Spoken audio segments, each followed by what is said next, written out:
It started with a knock.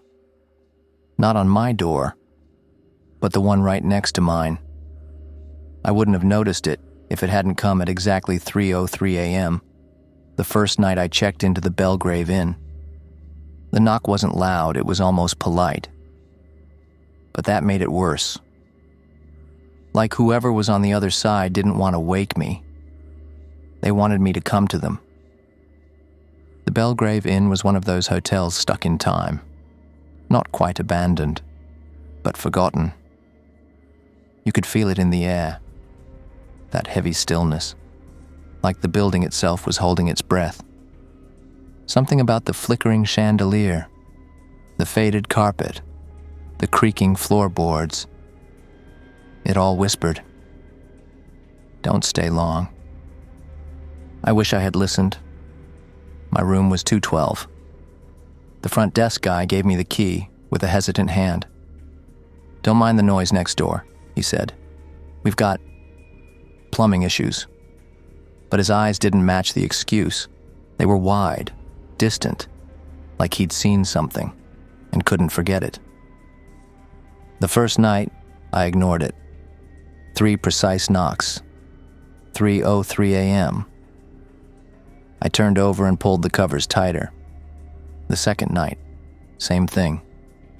But this time the air felt thick, like it didn't want me to breathe. I asked the front desk if someone was staying in room 213. He didn't answer right away. Just stared past me, like something stood behind me. No one's checked into 213 in years. He didn't elaborate, and I didn't press it, but my heart was already racing. The third night, I stood at the door and waited. At exactly 3:03, I heard it. 1, 2, 3. I looked through the peephole. Nothing. But then I heard the creak, the sound of old hinges giving in. The door to 213 was open. Just a few inches, enough to see a sliver of darkness. Enough to feel something looking back at me. Against every instinct in my body, I stepped into the hallway. I peeked into the room. It was cold. Too cold. My breath hung in the air. The room smelled of mothballs and rust and something sweeter, like rotting fruit. There was a suitcase in the corner, unopened. The bed was made, but the sheets were stained yellow with time.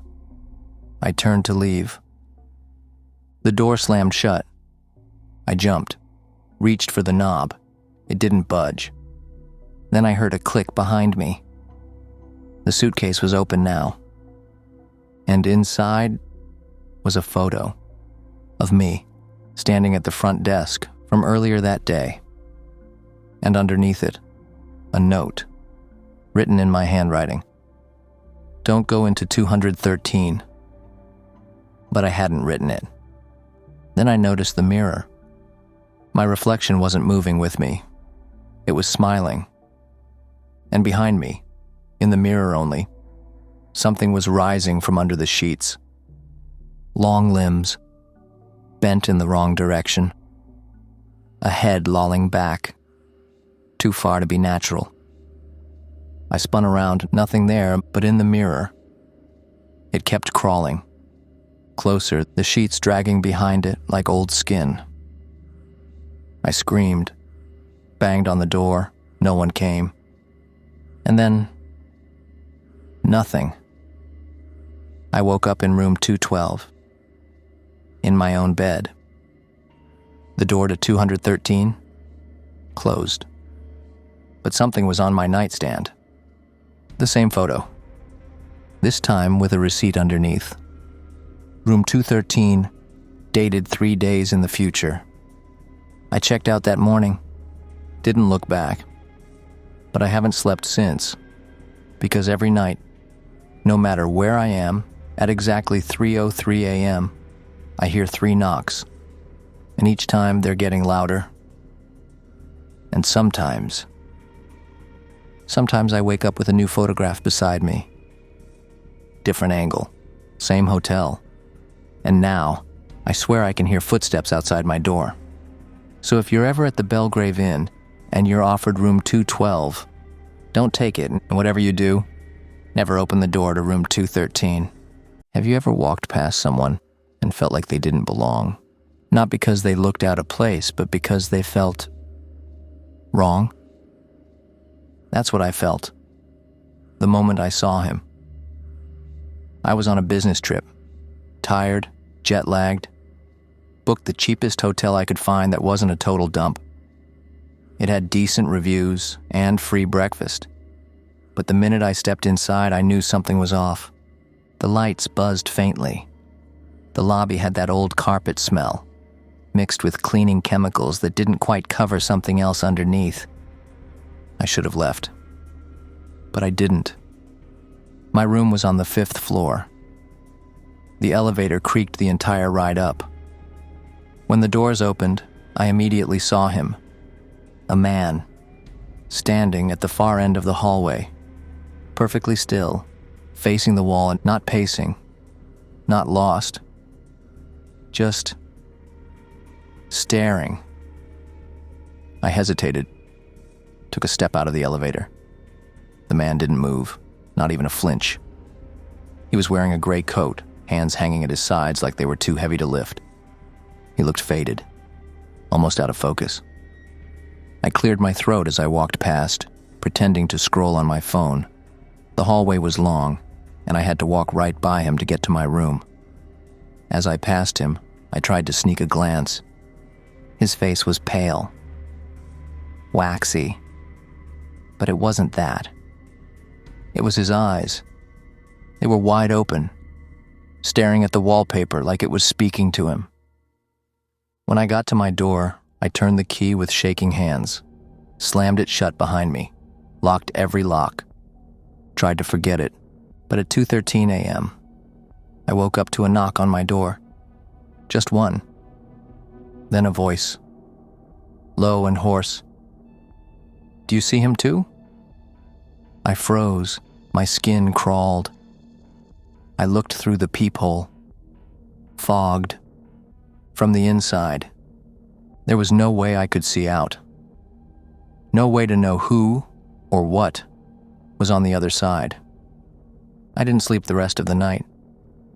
The next morning, I went straight to the front desk. "Hey, was someone else staying on the 5th floor?" The clerk looked up, confused. "Sir, we haven't had anyone else stay on that floor in weeks." I asked if maybe a staff member had been up there. He shook his head slowly. "That floor is closed for repairs. We usually keep the elevator locked to it." My stomach dropped. That night, I went back up. I shouldn't have. The hallway was dimmer, colder. I walked slowly, scanning the walls. And then I saw it. Where the man had stood, the wallpaper was ripped, torn in jagged lines. Underneath, the wall wasn't drywall. It was concrete, scratched, deep, long claw marks, and something written over and over again in shaky, frantic handwriting. "Don't look at him." I took a picture. The flash from my phone lit the hallway up for just a second, and in that flash, in the mirror at the end of the hall, I saw him, standing right behind me. I turned around. Nothing. But when I got back into my room, the picture I took, it was gone from my phone. Only one image remained, a photo of my door, with the number 213 carved into it. But my room was 509. I checked out the next morning. Didn't argue, didn't ask questions, just left. When I got home, I looked at the hotel receipt. My name wasn't on it. The name printed across the top in faded ink said M. Weaver. I still don't know who that is. But every now and then, when I walk down unfamiliar hallways, I catch a glimpse of something, a shape, a figure, still, staring. So if you're ever in a hotel and you see someone at the end of the hall who doesn't move, Don't look at them. Don't acknowledge them. And whatever you do, never answer when they knock.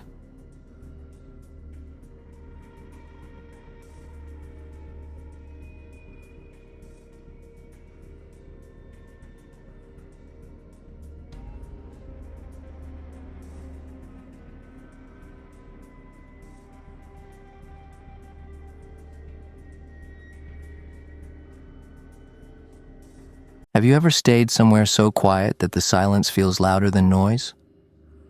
That's how it felt at the Grantham Hotel. Not peaceful, not relaxing, just oppressive. I was in town for a funeral. It had been a long week, and I just wanted a quiet place to crash before the drive back home. Grantham was cheap, looked decent online, and the photos gave it an old-world charm. But when I arrived, it felt deserted. No other guests, no music, not even the sound of the heater running. It was the kind of silence that makes your ears ring. I didn't know it yet, but I wasn't alone. Room 109, first floor. It smelled like aged paper and lemon polish, the kind of scent that clung to your clothes. The room was dated, but clean. A small bed, a narrow window with velvet curtains, and a radiator that made strange clicking sounds every few minutes. The first night I lay in bed, scrolling my phone, trying to ignore the strange creaks and groans of the old building. But just before midnight, I heard it. A whisper, faint, soft like someone whispering through the wall behind my headboard. I froze, held my breath. It stopped. I convinced myself it was the pipes. Old buildings do that, right? The second night, it started again. This time, it was clearer. It said my name. Lena. Lena. I turned off the TV, pressed my ear to the wall. The voice was muffled, like someone was speaking through insulation. I couldn't make out the words, only the rhythm, repetitive, chanting. Then it paused, and a voice behind me whispered, "Don't listen too long." I spun around. No one. The door was locked. I checked every corner of the room. Nothing. I should have left right then. But I didn't. I told myself it was stress, grief, the funeral, my brain playing tricks. The third night, I recorded it. Sat in bed with my phone on voice memo, let it run while I pretended to sleep. Just after 11:45 p.m., the whispers started. They were louder. I heard my name again, but this time, there were other voices. Dozens. Male, female, old, young, some speaking different languages, some laughing, some screaming. When I opened my eyes, the room was darker than it should have been.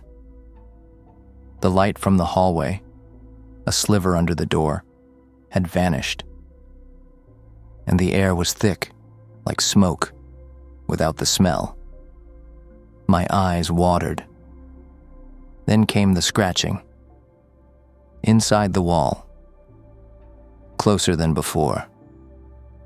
Something dragging nails, no claws, across the other side of the drywall. I grabbed my phone, ran out into the hallway, barefoot, still in my pajamas. I didn't care. I drove all night, until the sun came up. The next day, I listened to the voice memo. It started normal. Silence. Then the whispers. Then, my name. Over and over. Then the voices changed, deepened, some so distorted, they didn't sound human. And at the end, just before I turned it off, a single sentence played back. "We know you can hear us now." I deleted it. I don't know why.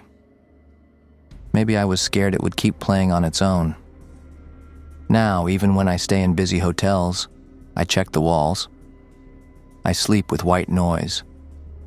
I never let the room fall too quiet. Because sometimes, when it does, I still hear them. And they've started whispering a new name. My brothers. I never ordered room service, but someone kept delivering it. It started my second night at the Whitehall Inn. I was staying there for a work retreat, one of those half-renovated hotels trying too hard to be luxurious. The lobby had gold-painted trim that flaked when you touched it, and the elevator groaned with every floor it climbed. My room was on the 6th floor, room 608. That night, I returned from a company dinner to find a tray outside my door. Stainless steel, spotless, with a covered plate and a glass of water. A small card sat on top. Eat before it gets cold. But I hadn't ordered anything. I thought it was a mix-up. Maybe the room service staff had the wrong number. I brought the tray inside anyway, unsure whether to call the front desk or ignore it. The lid was still warm to the touch. I lifted it slowly. Roast chicken, potatoes, steamed carrots. Smelled incredible. Too incredible. Still, I didn't eat it. Just left it on the desk and went to bed. The next morning, it was gone. Tray and all. I chalked it up to the staff correcting their mistake. But the next night, it happened again. Same tray, same food, same note. Eat before it gets cold. Now I was getting weirded out. I called the front desk. No room service has been sent to 608, the receptionist told me. And we don't have overnight staff and food service. Kitchen closes at 10. It was 1:04 a.m. I didn't sleep well that night. On the third night, I waited. I sat by the door in the dark, lights off, phone in hand. At 1 a.m., I heard the soft rattle of silverware. I looked through the peephole. A man stood there, in an old-fashioned bellhop uniform, deep maroon, gold buttons. His skin looked gray under the hallway light. His eyes were sunken, lifeless. He placed the tray on the floor gently, then turned and looked straight at the peephole, like he knew I was watching. He smiled, then whispered, "You're welcome." I stumbled backward, heart racing. Didn't open the door. In the morning, I went down to the front desk. "There is no night bellhop," they said again. "We haven't had staff wear that uniform since 1992. Are you sure it wasn't a prank?" They pulled out the security footage from my hallway. Nothing. No tray. No man. Just me. Opening the door, recoiling and slamming it shut. I should have left right then. But that night, the tray came again. Same food, same silverware, same card. Only this time it read, "Eat, or he'll be upset." My hand shook as I lifted the lid. It wasn't chicken. It wasn't potatoes. It was raw, still warm. Shaped unmistakably like a human hand, fingers curled, skin pale and glistening. I screamed, ran to the lobby, demanded they call the police. They searched my room, found nothing, not even the tray. They told me I must have dreamt it. I checked out the next morning, but every hotel I've stayed in since 1 a.m. There's a soft knock, a tray, a card, and a whisper through the door. "You forgot to say thank you." There's something eerie about old jazz playing where it shouldn't be, especially when you're the only one on the floor. I was traveling alone, trying to clear my head. a spontaneous road trip to nowhere in particular. I stopped at a roadside inn that looked charming from the outside, but inside it was like stepping into a time capsule. The wallpaper was gold and green, and everything smelled faintly of mothballs and furniture polish. I was in room 305, middle of the hallway.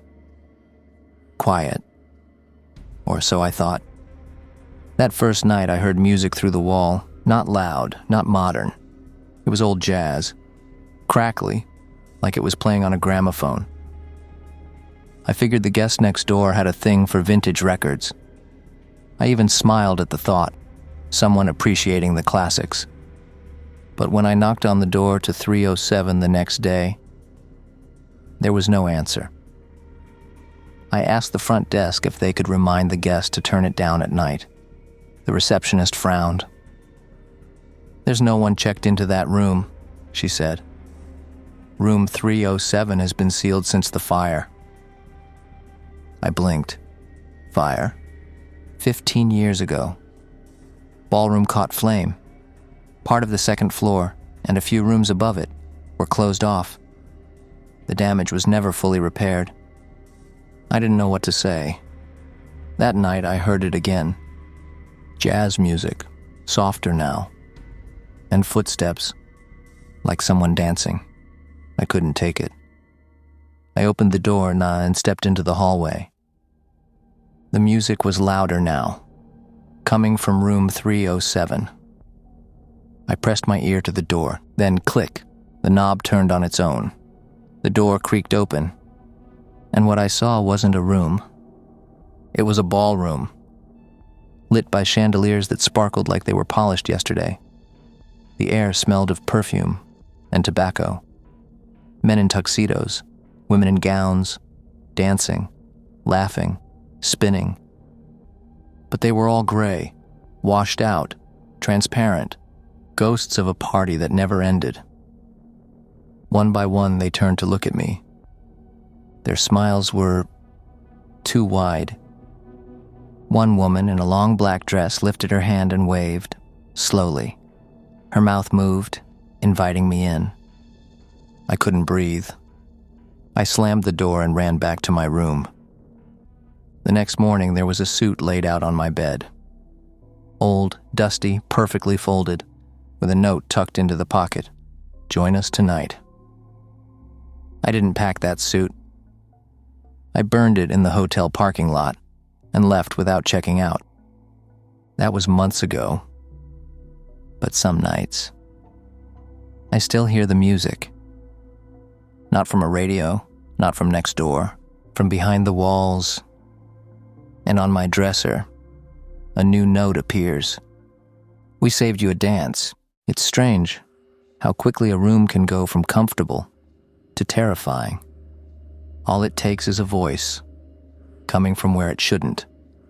I was on a long road trip across the Southwest, taking a break from everything. I needed solitude, space to think, the kind of peace that comes from cheap roadside motels and empty desert highways. The Dunlap Motor Inn was just that. Faded neon, sun-bleached sign, and a room with a dusty air conditioner and a twin bed that squeaked every time I moved. I wasn't expecting comfort, but I also wasn't expecting fear. It started the second night, and I was brushing my teeth when I heard something. A faint whisper, coming from the air vent above the bathroom mirror. At first, I thought it was the TV in the next room. I turned mine off. The whispering continued. "Help me, please, they won't let me leave." My heart stopped. I leaned closer. It sounded like a girl, maybe late teens or early 20s. Her voice was shaky, desperate. I tried speaking back. "Hello? Can you hear me?" Silence. Then the whisper again, more urgent. "Please, it's so dark in here." I called the front desk, told them someone might be trapped in the vents. They promised to send maintenance in the morning. The guy who showed up looked like he'd seen a ghost. "Room 207, huh?" he muttered. "You're not the first one to hear her." He told me that 15 years ago, during a renovation, a contractor's daughter had gone missing. No one knew how. Just vanished. They searched the whole property, including the walls, found nothing. He paused. "Some folks say she's still here, stuck, trying to find a way out." I laughed nervously, but he didn't smile. That night, I left the bathroom light on. Around 2 a.m., I woke up to scratching. Soft at first, then louder, more frantic, from inside the wall. I stared at the vent. The grate rattled slightly. Then her voice again, right next to my ear. "They found me. Don't let them take you too." I screamed, grabbed my bag, ran out the door. I didn't go back. But that wasn't the end. 2 nights later, at a completely different hotel, I was brushing my teeth when I felt a chill, and heard it again, whispering, from the vent. I checked out immediately. But now everywhere I go, I hear her voice. Sometimes she begs, sometimes she warns, and sometimes she just weeps. So if you ever hear a whisper coming from your bathroom vent, don't respond. Because the moment you do, she knows you're listening. Have you ever heard of the elevator game? It's one of those creepy urban legends you read about online, like Bloody Mary or the Midnight Man. You're supposed to press a series of buttons in a specific order and ride the elevator to another dimension. Supposedly, you'll end up in a different version of reality, one where things feel almost the same. But something is horribly, undeniably off. I thought it was nonsense, until I tried it. The hotel was one of those bland corporate towers, 14 floors, marble lobby, not much personality. I was there for a convention, bored, jet-lagged.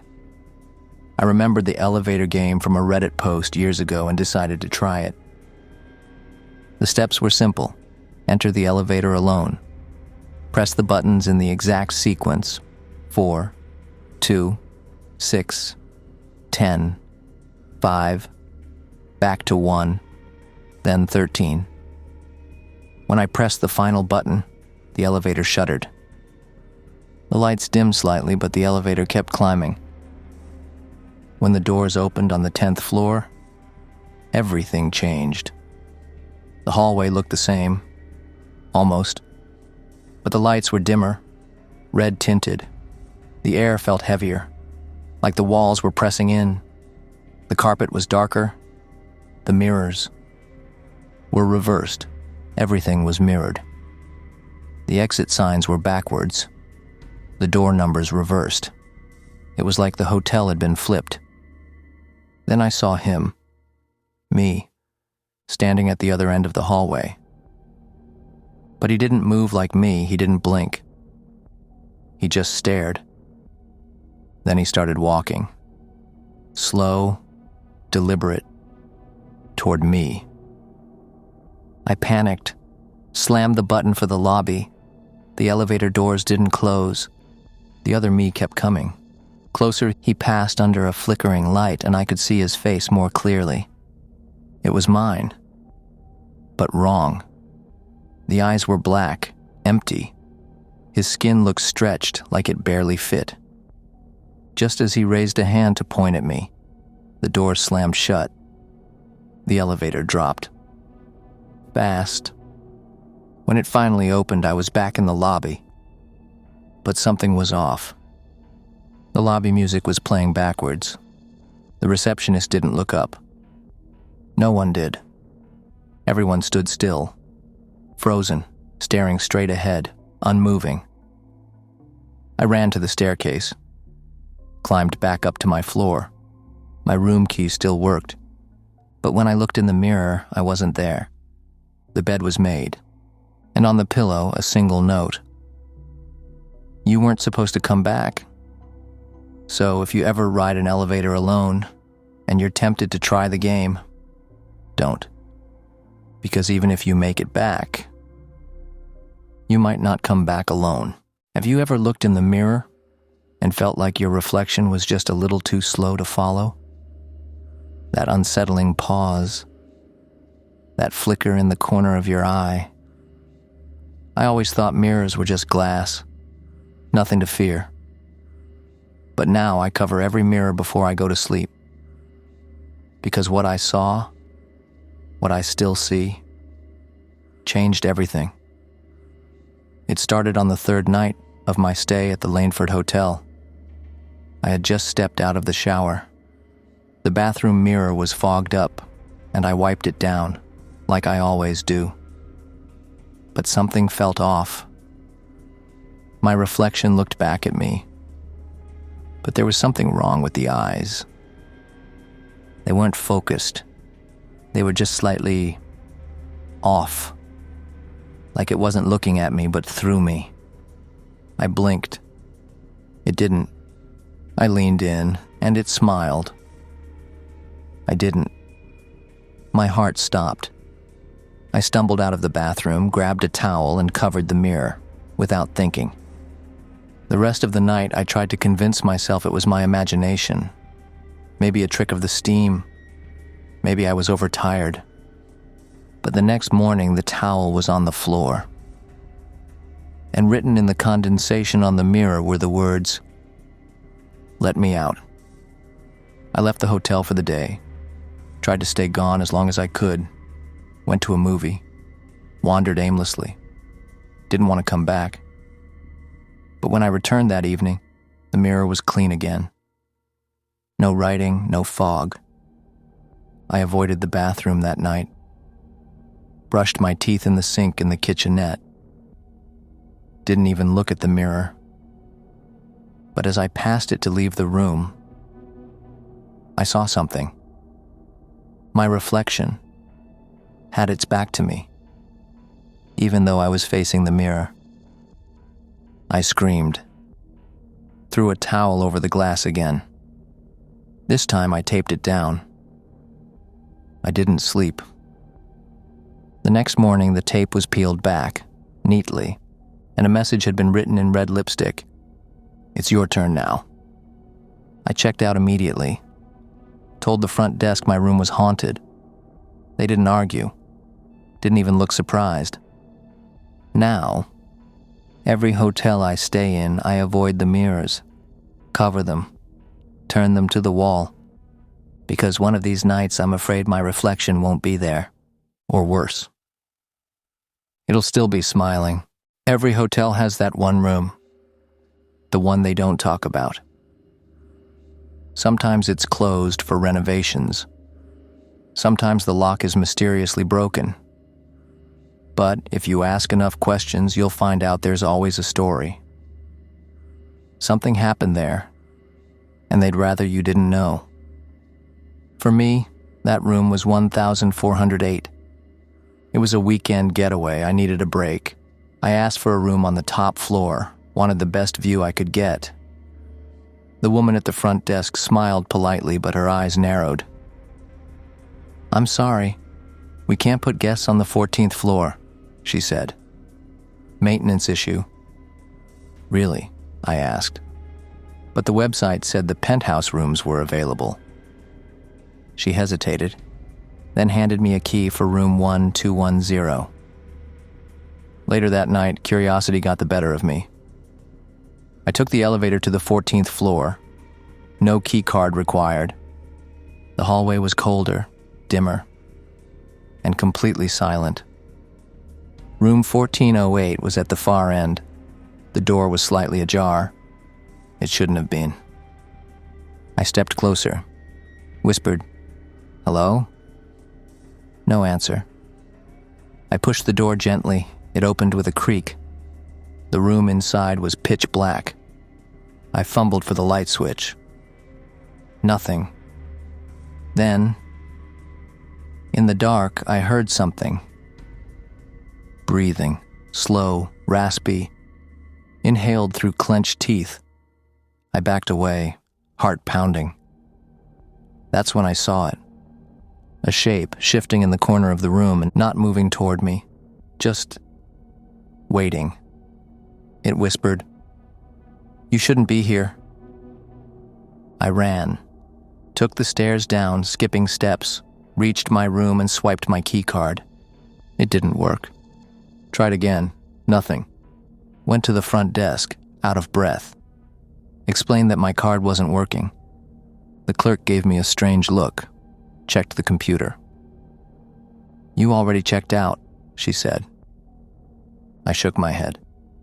"No, I didn't. I just got here yesterday." She turned the monitor so I could see. My name was listed under departed guests, with today's date. I checked my phone. All my photos of the hotel were gone. All my texts and emails from the trip, gone.